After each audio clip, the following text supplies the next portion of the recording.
All right, listeners, welcome to another episode of the Anchor Link podcast. I'm your host, Griffin Gushman, joined by my co-hosts. Jaden Wyatt. Peter Mag.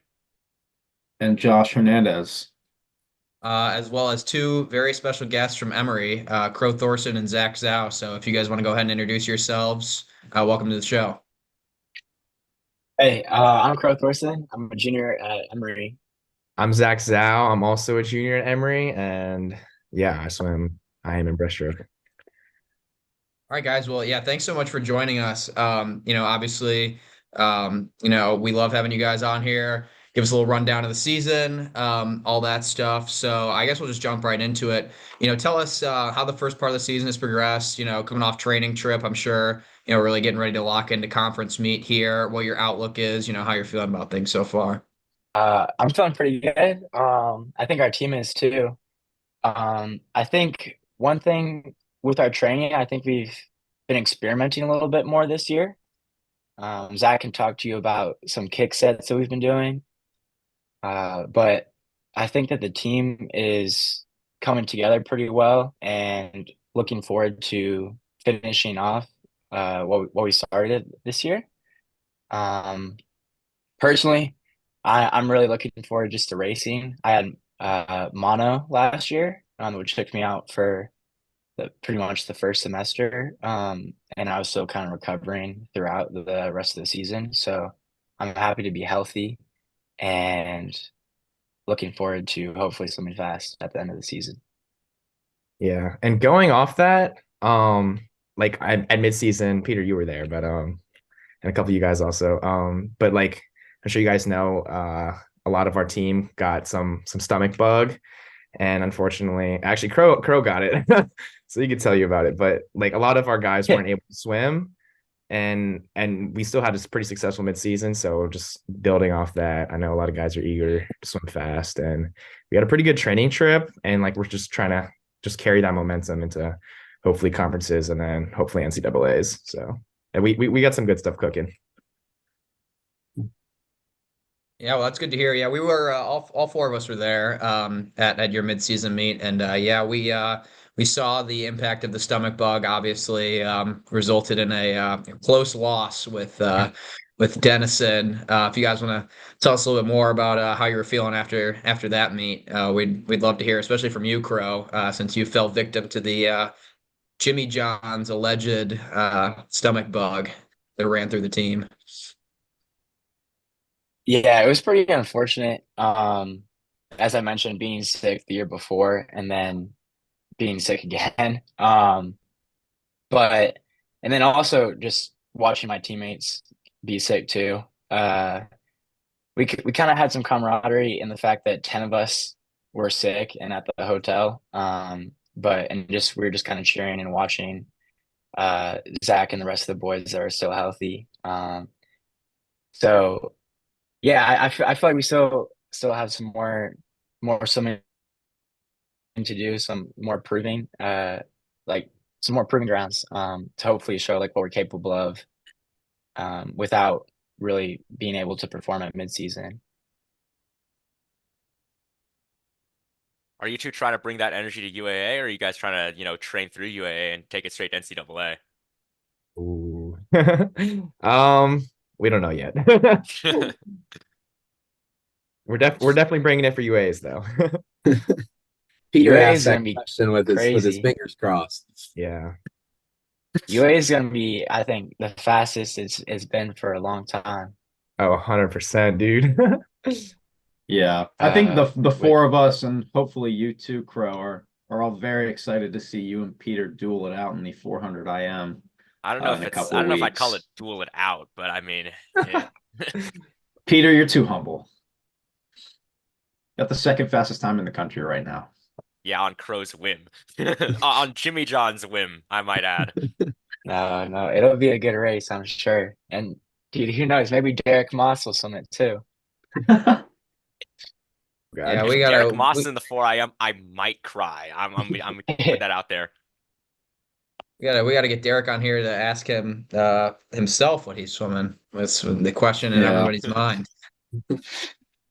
Yeah, so I guess kind of to build off what Peter just asked. So I know obviously you guys are making it sound like you're ready to throw down at UAAs, but I guess what kind of mental prep are you getting ready for to kind of prepare yourself for the double taper of getting ready to race, going all out at UAAs, and then having to maybe do it all over again at nationals, and how you can be improving from your conference times to NCAAs?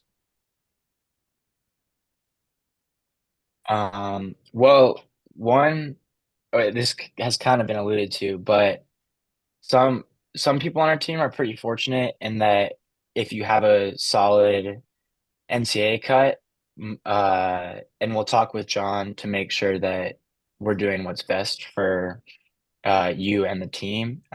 We'll be able to train through UAAs, and that we haven't had those conversations yet, so we're not exactly sure what the plan will be. But I think heading into UAAs, as said before, the meet is going to be super, super competitive with U Chicago and NYU. And we're it's gonna be really close. It was close last year, and I think it'll be even closer this year. So I think we're excited. We still don't have our rosters yet for we don't know who's going to UAs exactly. But whoever is picked and whoever goes, I think will be ready and excited to race. Yeah, the main thing I think for our team is just building confidence. Like we had a really strong block of training for like our winter training, which is in Sarasota. And then this past week we've had some like a lot more quality work. And like this afternoon we did broken twos. And like a lot of people were going really fast, or broken hundreds also. And a lot of people were going fast and just trying to build that confidence and then just carry that, like I said, carry that momentum into conference and hopefully NCAAs. Yeah, for sure. So obviously, this is something that gets talked about pretty much every year is the NCAA invite limit and things like that. Obviously, you guys still came out on top last year, but in a closer meet than I think some of us expected with Kenyon. Um, there's been a lot of back and forth between the rankings this year and the CSCA poll. They moved Kenyon ahead of you guys and all that stuff. What do you guys think about the rivalry that's been kind of building here between you and Kenyon, especially on the men's side, the past couple years? First, shout out to the paddle poll. We appreciate You're so welcome.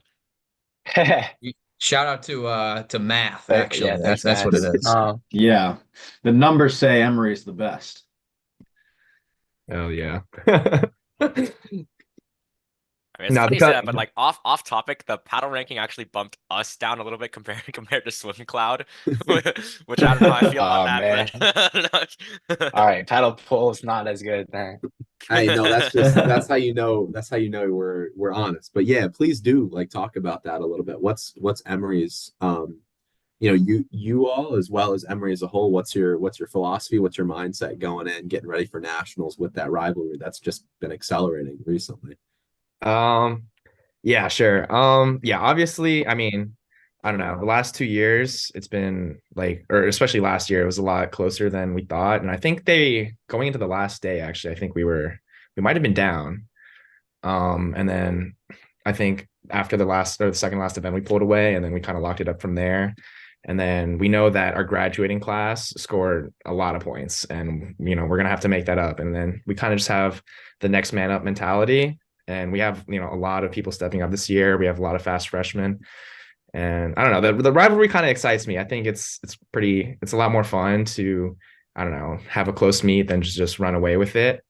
And I don't know, it may be added pressure, but I think pressure is also privilege at the same time. But no, it's really exciting, and I don't know, we know we're gonna have to bring it come March, which is why John is also all in on NCAAs, not just UAs. A big part of the meet is going to be the relays, and they have some really, really talented sprinters that we're gonna have to try and beat. We drill relay starts 2 or 3 times, like 2 or 3 times a week, multiple times, and we get pretty competitive with it. We'll keep track of how many times we're in range, 0.05 to 0.15, and then that range will get smaller as we get closer to the championship meets. But I think the relays are going to be a big deal, and obviously points wise, but I think that'll help determine the meet if we can inch up on them in the 200 free, 400 free relays. Yeah, I think that's definitely a great point. Totally, not to throw any coach I've ever had under the bus. I've never practiced any like actual reaction time trying to get that down closer to 0.05 to 0.15. So that's something to look out for, come nationals is definitely how well you guys will perform in the 2 and the 4 free relay. And obviously, outside of just Kenyon, I know there's some other, staunch competition in those events. We got Calvin, who's always a threat in the 4x50. So yeah, definitely great point about the relays. There any, individual events that you guys are particularly looking forward to stacking up at conferences or UAA? I know you got a really deep breaststroke and IM group this year that we've been watching swim very well, but curious your guys' thoughts on that. Yeah. So I think obviously our breaststroke group is insanely fast. Zach gets to train with them. Zach's part of it. So Zach can probably talk more about being training every day in the breaststroke group, but that'll be hopefully huge points in the 100 and 200 breast, and then also contributing on our medley relays for sure. I think I'm looking forward to Zach and I swimming the 400 IM and Gibby too, Ryan Gibbons, and McKee as well. Guess your brother. Yeah, exactly. McKee, I can talk about my brother a little bit maybe later on, but I think our 400 IM will be exciting too. The 200 backstroke, our 200 backstroke group is always super competitive in practice. So I'm looking forward to watching it play out. Yeah, I was gonna say when we went to midseason, we pulled up, we watched the backstroke, the 100 backstroke, and that was very, very intense. Ryan definitely pulled through on that. A very, very quick time. It is he better at the 200 backstroke than the 100 back? Um, I think as of I think in the past, his 100 back has definitely been his kind of like baby, along with the 100 fly. But he's like picked up the 200 back recently, and I think that's kind of I think he has a lot of potential there. And me and Ryan have had some conversations about that, and we think he can do something pretty special in March about with the 200 backstroke. But yeah, it'll be exciting. Well, yet another contender for a very, very fast event. That'll be fun to watch for sure. Yeah, shout out Derek Moss throwing Yeah. his 143 into the 200 backstroke hat. Um, but yeah, so outside of everything that's been going on with swim, I know obviously the semester is sort of ramping up, and we always like to sort of get a pulse on what people are up to outside of the pool, who you guys are as people, as professionals, things like that. I think that's a huge part of D3 in our podcast. If you guys want to talk about any of that stuff, how your semester is going, anything more about you guys that our listeners should know, feel free to talk about that right now. Yeah. So I'm a psychology and international studies major. I picked it honestly sophomore year of college, mainly because the classes interested me and I thought the subjects were exciting. Outside of swimming and school, I coach Eagle Swim Club, which is a little like a tiny swim club that we run out of our pool. And it's usually like Emory professors' kids and just local kids in the area. It's been super rewarding. I've had the kids that I coach come to our dual meets and cheer for me, which has been awesome. And I honestly think it's helped me become a better swimmer. Um, One, I'm helping them improve their technique, and so I'm watching for their like what their strokes and stuff. And then when they're coming and they're watching me race, I think that I have to execute my race perfectly because I want to be a good example for them and with my swimming. I also volunteer for a service group called Student Shoulder to Shoulder. Um, it's an ethical leadership organization that sends high school kids to like on trips, focused on learning and service. And so I interview high school students, prospective high school students, before they go on the trips. So that's how I spend most of my time. Obviously, hanging out with friends, hanging out with Zach, um, and yeah. Definitely spending a lot of time with Crow in my free time, hanging out with the boys. But now I'm a finance and marketing major. I'm in the business school, and that's kind of where a lot of my time goes. Are any of you guys business majors by any chance?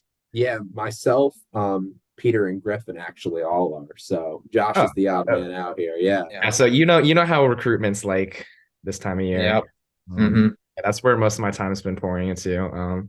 But I don't know. I got a job offer, so I took that, and then I've just kind of been chilling recently. But I'm a big fan of movies, TV shows, and music. That's kind of what most of my free time goes to. If I'm not hanging out with the team or swimming. So That's awesome. Well, congratulations on the job offer. thank you. Wells Fargo. What are we doing at Wells Fargo, Zach?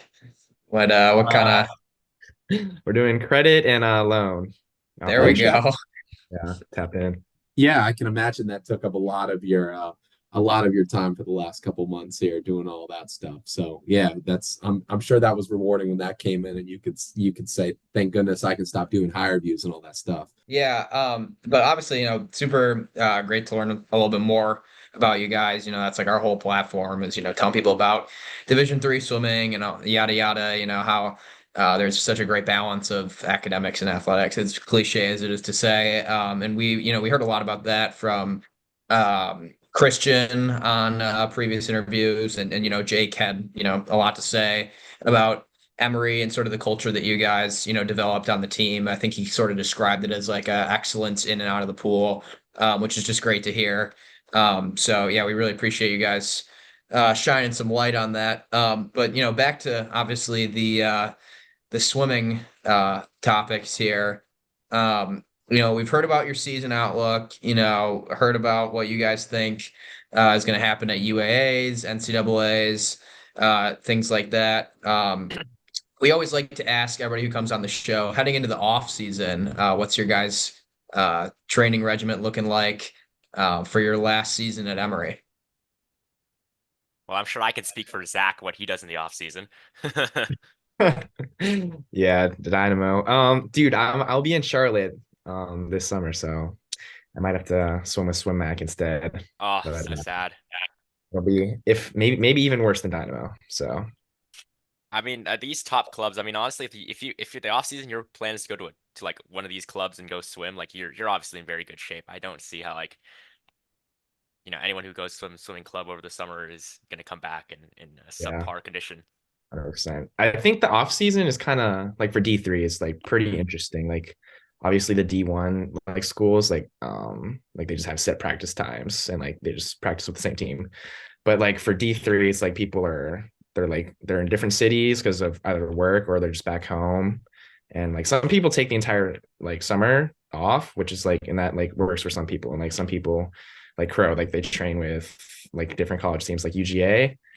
So it's like it's like I don't know. I think it's pretty cool that like I don't know, like people can do like a lot of different things and it may not like work for someone, but it like might work for you. Like I don't know. This summer I'm gonna hopefully train with Swim Mac and also just maybe lift a little bit more, which is I don't know been like a common theme on our team over the summers.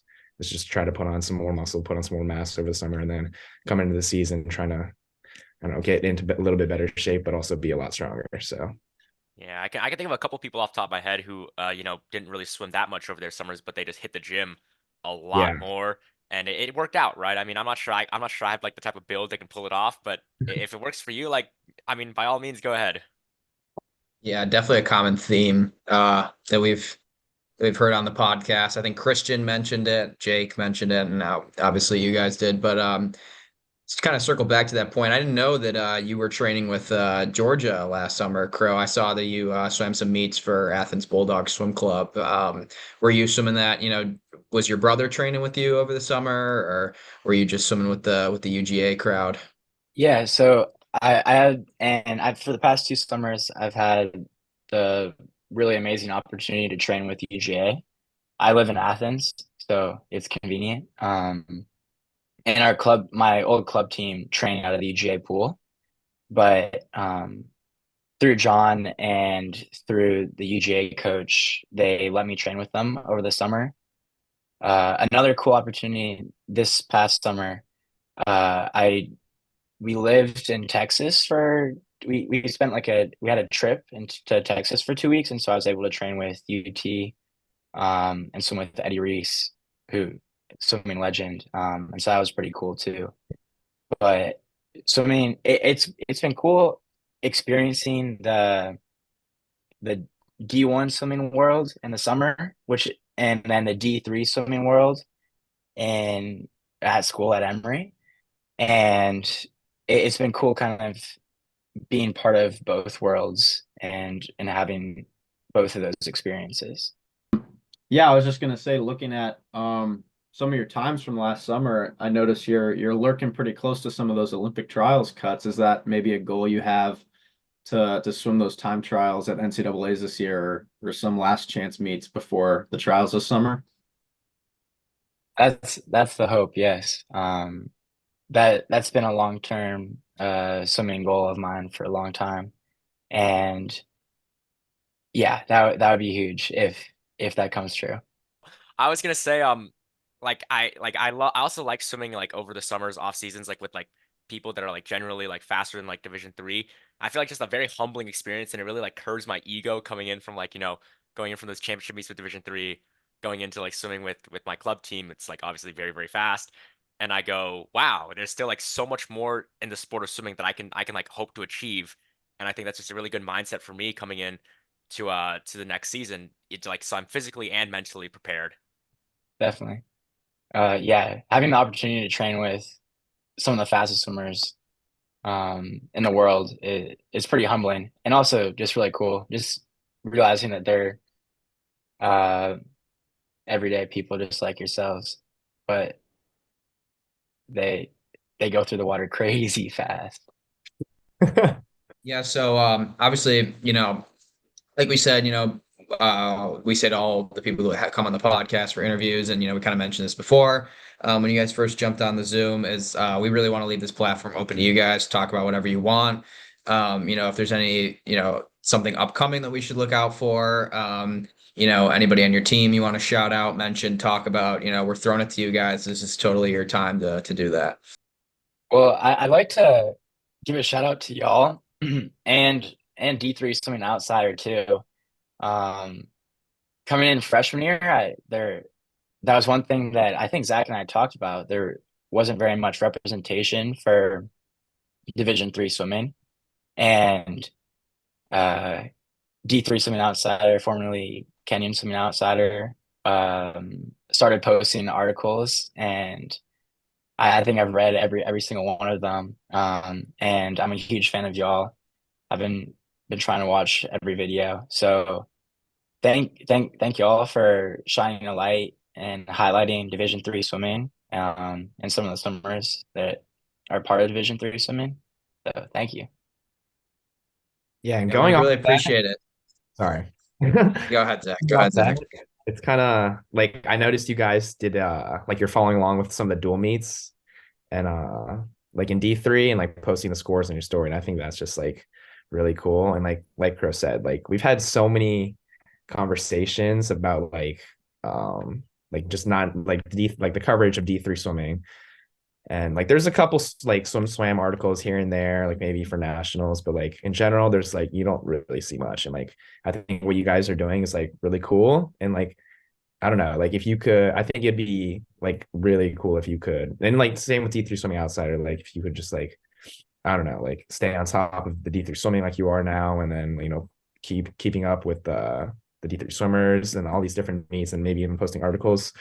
I feel like that would be like super cool. I don't know. I feel like D3 doesn't get recognized as much, and like I don't know, it's what you guys are doing is really cool. So We obviously appreciate that a lot. First of all, shout out Josh for the Instagram graphics, killing the game here, posting those scores on our story and all that stuff. But yeah, that was sort of the impetus for us making this podcast. I think Jaden said within like the first 30 seconds of our first episode, that we sort of identified like a market gap, if you want to call it that, and the coverage of D3. And just for me to get on my soapbox here for a second, it always does surprise me that there isn't as much interest in Division 3. I think that, like we said, we all are very like interesting, like people with stories to tell about swimming. Obviously the fact that this podcast exists shows that there's people in the space that are super passionate about swimming. And whenever a swim article gets posted about D3, I feel like there's always like more reaction on those than like 90% of articles. People commenting back and forth. Like people know who, like we know you guys, we know D3 Swim Outsider, all that stuff. And there's like a huge community and interaction in Division 3. And, I totally agree with you guys. It'd be great if we can really build off of this and get more people interested and involved.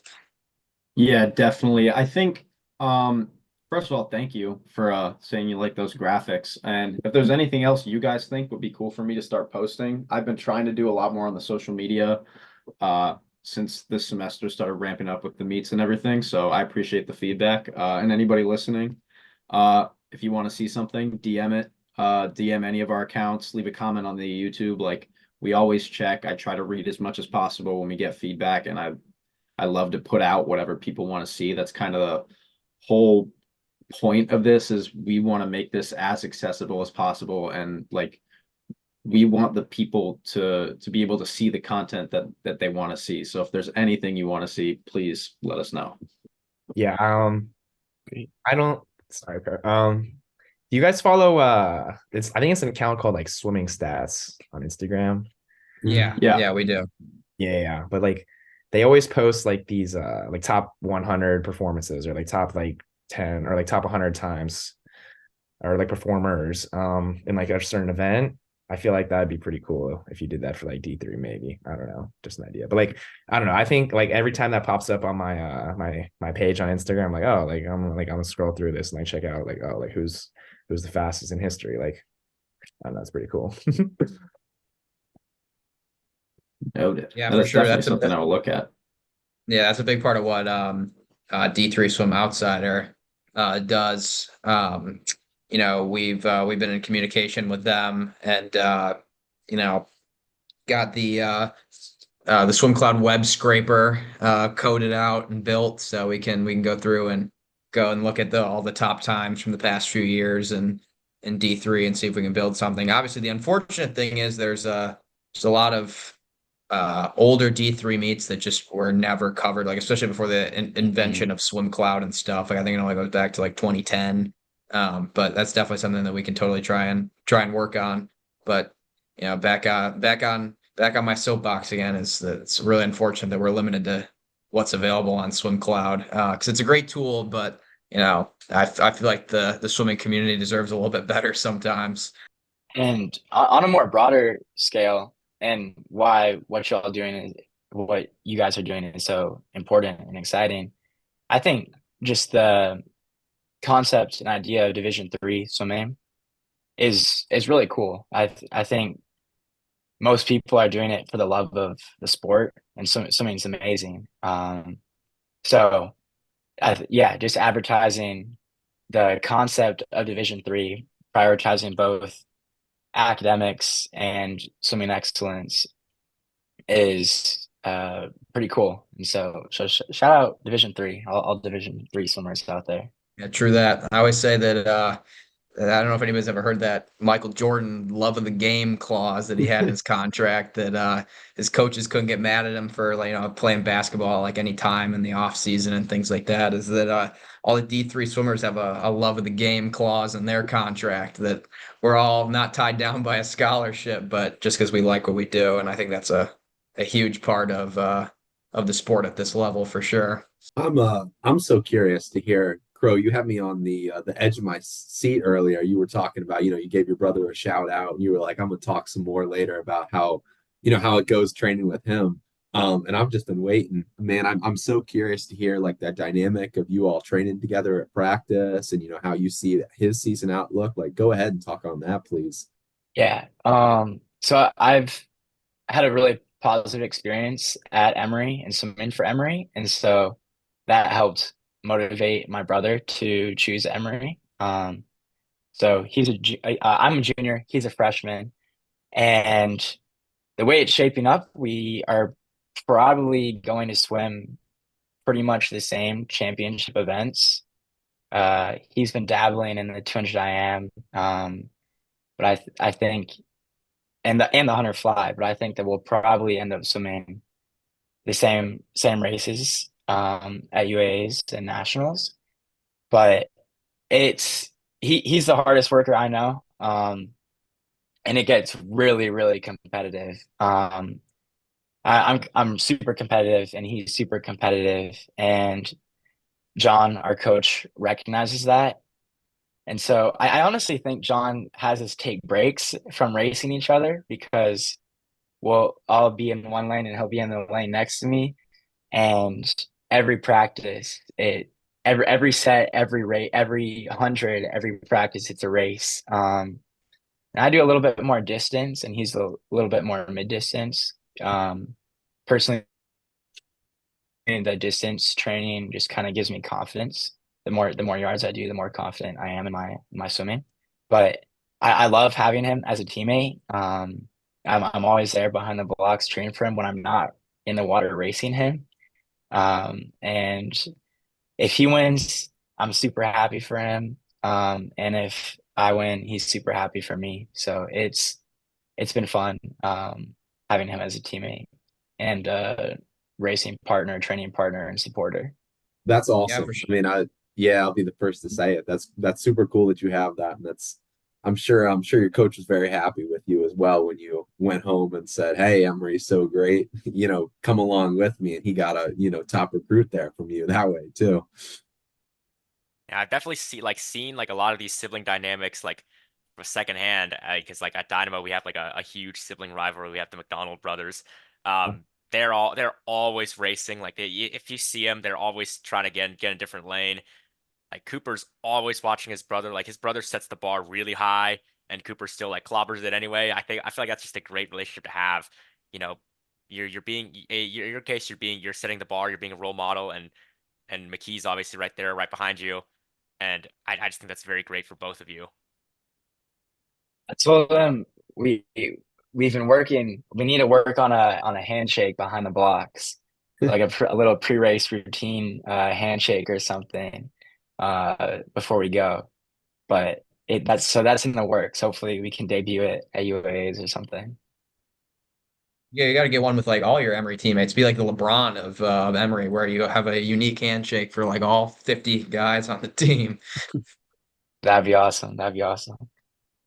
Yeah, me and Jaden have been talking about getting ours ready, so you got to be on the lookout for that too. Yeah, we're gonna have a handshake contest. I hope you guys come prepared. Yeah, I mean, you can count yours with your brother or your 49 other ones with the rest of the team. But you talk about the rest of the team. You guys want to give any other shout outs? It's fun for everybody watching. It's fun for you guys. Shout out your boys, shout out. We don't care who you shout out. Let's go ahead, give some shout outs. So I this might be sorry if this is a little long, but first shout out to the seniors when we came in as freshmen. Um, there were 15 of them, and we came in as a class of 15, and they set the standard for what Emory swimming is now and was for us as freshmen. They're super competitive, always racing. So yeah, shout out like Pat, Jason, Sean Byman. They were all they I think they inspired and helped create the culture that we have today of really hard work. And currently, shout out to my housemates. shout out to my brother McKee. I'm really looking forward to what he's going to do at the end of the season. But yeah, I think everyone at Emory deserves a shout out. I'm happy. I'm happy on the team, and I'm happy racing everyone in practice. That's one thing. We've had some really tough practices, and they become bearable because of the support and the cheering that happens on the wall. Everyone's hyping each other up. So shout out Emory, go Eagles. Yeah. I want to give a shout out to the freshman class. I think there, shit, how many are there? Six of them. Um, like all there's six of them, and they're just all just incredible people. Like not only are they fast, but they're incredibly funny.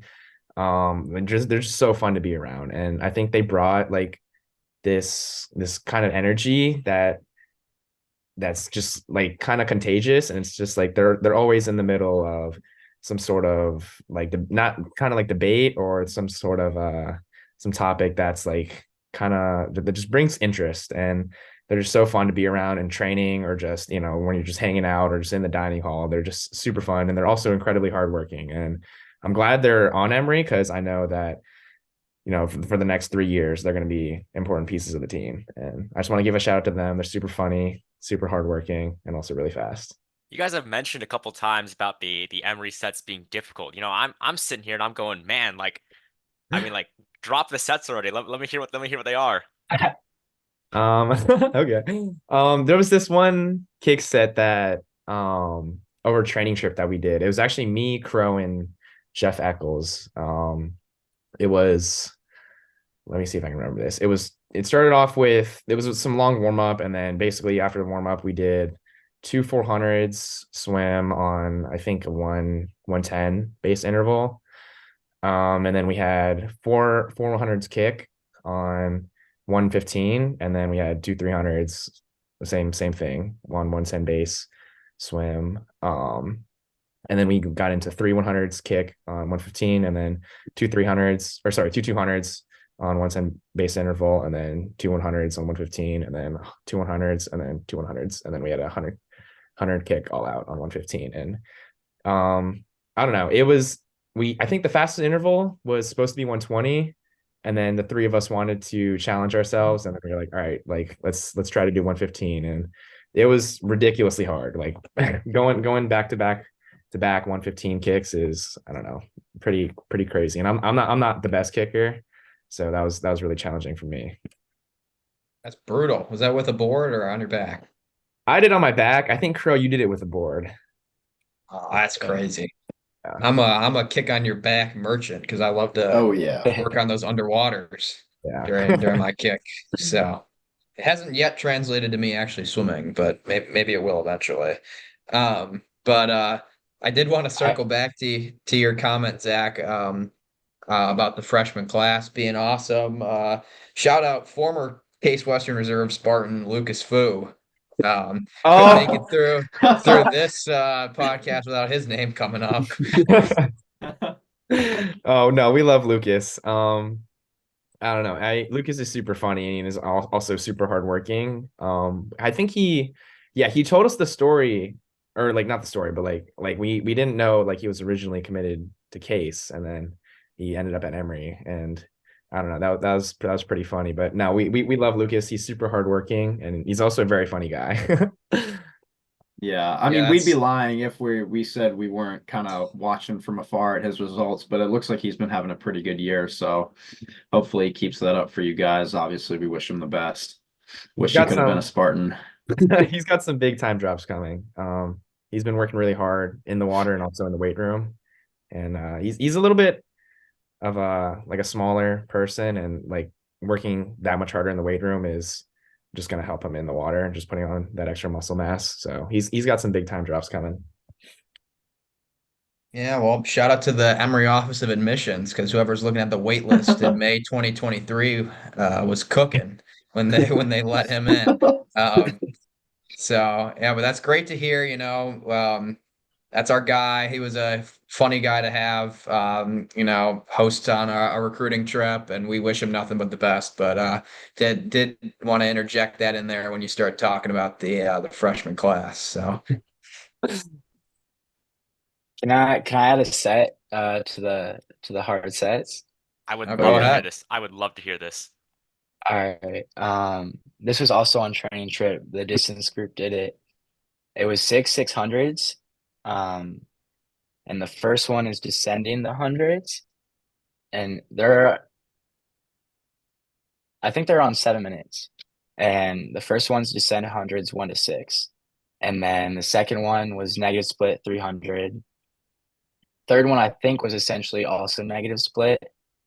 Or no, third one was maybe moderate. Fourth one is 300 moderate, 300 descend to 90%.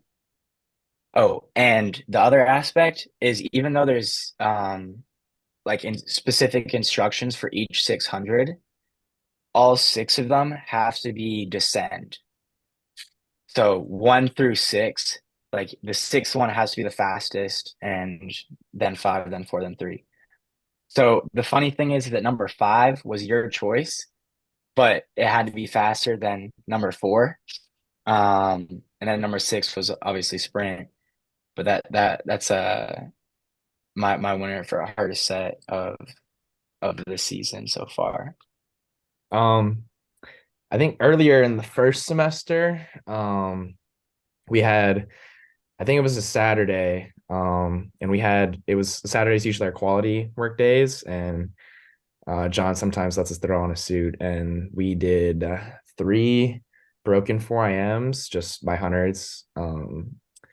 And I think each round you got 10 seconds extra rest. Maybe it might have been a little bit less, maybe 5 seconds, but we got a little bit more rest, and that kind of it's obviously not like you're just grinding, but that kind of quality work, just trying to hit, your stroke count, your times, just go as fast as you can, is a lot harder than it seems. And you had to descend each one. And I was actually racing Crow and his brother. So that was really fun.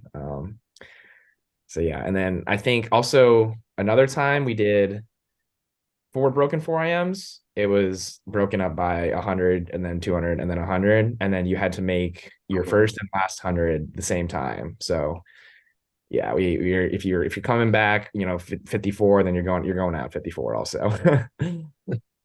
Wow. Yeah. Yeah, definitely some brutal sets, but it sounds like John's gonna have you guys ready to go come March. So thing is about hard training like that is something I gained from my club coach is even though it sucks in the moment, you'll never walk into a meet, not thinking that you're ready and battle tested. So um, definitely maybe some stuff that we'll draw some inspiration from in the spring if we're not too busy testing out Brett Hawk's Sprint Revolution workouts. But definitely 425 interesting. is fast. Yeah, there we Yep. go. Always good to get the pulse on some training around Division 3. Always up in our games. So Yeah, that's definitely something for me as a distance swimmer. When I'm going to like a swimming a mile, it's like obviously it's very daunting because of the distance. And I go, wait a minute, like I hit like 6,000 yards every day during practice at least, right? Like I can totally crank out a mile right here. It's just definitely something that is like when you do it, the harder the sets you do, the more prepared you are in a meet. Yeah, 100%. And this kind of like, this is what I like, this goes back to what I was talking about earlier with like the confidence going into UAAs and nationals, is like doing sets like that. Like if you're doing 4, 3 or whatever, how many broken 4IMs, like that, like I'm like stepping behind the blocks for my 4IM, and I'm like, all right, like I've done this like multiple times in practice. Like I know I'm gonna have a good one like right now. yeah, well, I think that kind of wraps up all the questions we have for you guys. Obviously we kind of mentioned before. If you want to discuss anything, obviously feel free. But it's been great having you guys. We really appreciate all your insight. Any last minute things you want to throw in, totally feel free. See y'all in Chicago pretty soon. Yeah, we're Yeah. excited. Counting down the days. 3 weeks from today, we'll be ripping that 800 free relay on the first day. So couldn't be more Oh, excited. God. When you say it like that, it makes it sound like it's so soon. I did not realize it was 3 weeks from now. Yeah, get your money up, Crazy. Josh. Yeah, I'm locked in. So ready, obviously. I'm so glad we changed the format because I cannot do a 200 freestyle after 204, two 400 IMs on the same day. Like I cannot do this anymore. Yeah. That was brutal at midseason, Peter. I don't know how you did that. That was just ridiculous. I, I couldn't tell you either, man. I couldn't tell you either. I'm sure Crow He would have done better though. arguably he arguably didn't do it. If there was like a VAR in swimming like there is in soccer, there would have been a replay to show that Peter did not in fact pull off that double. Yeah, I flinched on the block again, but didn't get caught for it. Oh god. Fraudulent time. Allegedly. Allegedly. Yeah, allegedly. Yeah, that won't hold up at This court. is why we're switching it up. We're switching up. We're having John Drum lead off the 4x2, which kills two birds with one stone because John gets deked on the relay start all the time, and I get deked on the flat start all the time. So All good. Bases All good. covered. Going back to the topic of doubles, watch out for Crow's lineup at NCAAs. Ooh. That's all I'm gonna wait, say. wait. Hold the phone. Jabro just spoiled the 200 IM 500 free first day, bro. Comment. Wait, but you only get 3 Wait, individual Zach, are we events in gonna NCAA, tell him right? or not? We'll save it for nationals. But Or you you only can tell us when we're done recording. We're gonna wanna know. Let him be cryptic. Let him be cryptic. Hey, Yeah. it's up in the air. It's up in the air. We're gonna give Doug the blueprint. Case Western's No, winning no. NCAAs this year with that Yeah, info. I'll do the mile and 2 breast on the same day. That'll work out. Oh god. All right, Peter. No, oh my goodness. But yeah, we really appreciate you guys volunteering some of your time this evening, dropping some good sets on us, giving us your season outlook and all that stuff. Yeah, we appreciate it. And we appreciate, the kind words to us and also the shout out to D3. That's, the whole thing we're trying to support. So I'm glad you guys are right in line with that. And once again, we appreciate, us. I'm glad we could get in contact. I'm glad we could get you guys on the podcast. Thank you for having us. You guys are doing amazing work, Thank you. and I'm excited to follow along for not Yeah, just thank you guys. yeah. All right. Well, if everybody's all set with this episode of the Anchor Leg podcast, that'll do it. This has been another interview on the Anchor Leg with Crow and Zach Zhao. Thank you all for tuning in. Be on the lookout for these two fellas come UAAs and NCAAs, and we'll see y'all next time.